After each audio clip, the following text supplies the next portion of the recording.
All right, let's get these subframe rear differential bushings installed in the subframe here. A couple tips. This is the bushing. The pokey side goes on the inside, and the flat side, see that flat side, goes towards the outside, just like this. And also note the orientation of these holes, these slats.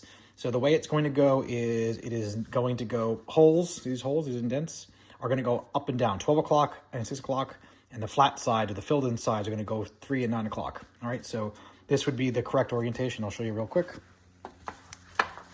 It would go, if you can see the holes, sorry, it would be holes on top. Yep, holes on top.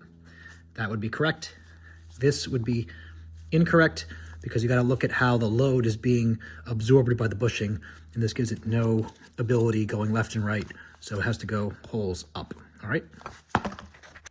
If you watched my other videos on doing the subframe bushings, pop these in the freezer, and before you get them going, clean out the inside of the hole and apply a little silicone lubricant to the outside of the bushing.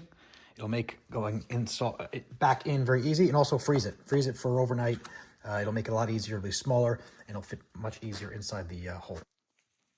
All right, so this is the setup I'm using. I have a larger cup on the bottom that fits on the outside of the diameter, and then a smaller one that just kind of fits the overall outside of the rubber. And there's a molding mark here on the left-hand side. That shows you that's the solid side, and the hole side, as I showed you in the bushing, is going to be at 6 and 12 o'clock. You can also line up the mold mark with this line that's on your subframe as a way to show you where horizontal is.